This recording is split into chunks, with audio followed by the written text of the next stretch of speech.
One Piece, Chapter 10 is titled, What Happened at the Bar? So, what happened at the bar? Let's find out. So this chapter starts off with Buggy in a good mood, because he's got his treasure back, so he tells his men, drink well and fight well. Which begs the question, would it be okay to not drink at all and fight very poorly? Nami's okay with this. In fact, she says, yeah, let's do it. And she eggs people on, and she ends up outdoing one man who faints after finishing his own drink. So here's her plan in a nutshell. She can drink anyone under the table, and she's going to keep on drinking people under the table till there's nobody left, and she's free to pick up all of Buggy's gold and just walk away with it. Which begs another question. What kind of childhood did this girl have? As everyone is trying to forget today through the miracle of alcohol, Nami goes to talk with Luffy, who's hungry, so she gives him some food. Then she tells him, no, I'm not your navigator, and you should be worried because they're gonna probably sell you or do God knows what with you. But don't worry, calm down, because my plan is, once I get everything I want, I'm gonna let you go. Okay, here's the thing. Nothing anybody in the world could say would calm me down if I was in a cage surrounded by violent men led by a clown. Nothing. I have trouble calming down even now just with the knowledge that evil clowns exist somewhere out in this world. So Buggy shows up and he starts taunting Luffy about how, well, he's SOL. He tells Luffy, even though I got my treasure back, your fate is set. Luffy wonders if this is gonna just mean he lets go free. Buggy's like, yeah, sure, you think I'm stupid? I gotta hand it to Luffy. Maybe it would have worked. Maybe because Buggy was in such a nice mood when he said that, and the fact that the very notion was so absurd, maybe it would have been like a curveball, and because of the momentum that Buggy was on, it would have just rolled with it.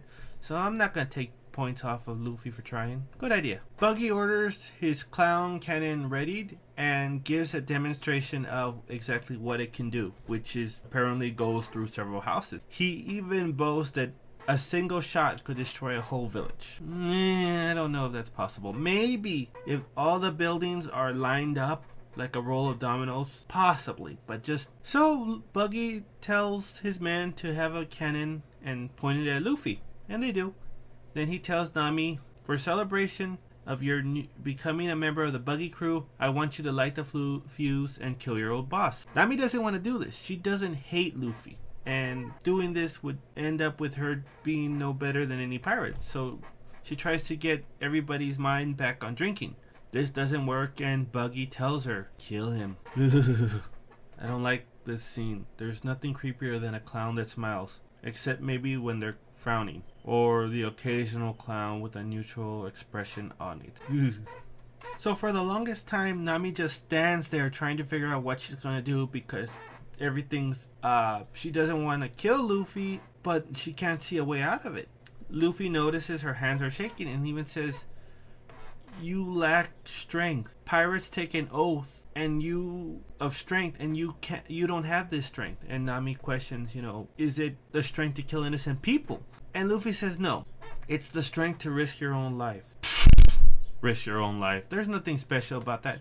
Every living thing on the planet does that every single day. Of course, the only difference is they don't do it by choice. Eventually, like every living person on the planet, Buggy's men get tired of waiting, and one of them snatches away the flint from Nami, saying, here, I'll show you how to do it, because apparently you don't know. Instinctively, Nami grabs these sticks on her thigh, and they become a big stick, and she just whacks the guy on the head. Now she's really panicking because she didn't mean to do that. Luffy's happy because he's like, yeah, you're gonna save me, and this kind of takes the focus away from fear to just annoyance, because no, she didn't want to save him, her body just moved. But in the end of the day, it's kind of okay because she doesn't want to kill a pirate and become evil like a pirate anyways. I don't think Nami understands how evil works. Two wrongs don't make a right. Not being one thing does not automatically mean you're one thing. There's a lot of ways to become evil, such as lying, stealing, tricking, which aren't the worst things to do, but those actions still can lead one under the evil alignment. Again, One Piece is really obsessed with who you are as opposed to what you've done. Buggy is not happy, and he complains that Nami just wasted an honor he'd given her for, joining his crew. And he orders his men to kill her painfully. The men advance, Nami tries to fight them, but they're like clowns, so they're very agile and dodge her hits. While this is going on, Luffy's trying to chew through the steel bars because the cannon is lit and pointed at him. I'm not a big fan of all the, Deus Ex Machina type deals, but as they're kind of rude, just stepping in. But, Zoro wasn't too bad about it because, yeah, he jumped into a fight that he wasn't invited. But when he whacked the guys with his swords, he left them in the sheets, so nobody's dead. So Luffy's pretty happy to see Zoro. Zoro's just confused what's going on because he saw Buggy get taken off by a bird and now he's in a cage. Nami's curious why Zoro, the pirate hunter, is working with Luffy. Buggy's excited though because, he wants to fight Zoro to get his name to spread far and wide, and Zoro doesn't really want to, but Buggy's pretty pushy. So they get into a fight that ends with Zoro doing that thing where he's on the ground, like when an anime character just rushes by. Buggy's in pieces. Luffy's just surprised by how weak Buggy was.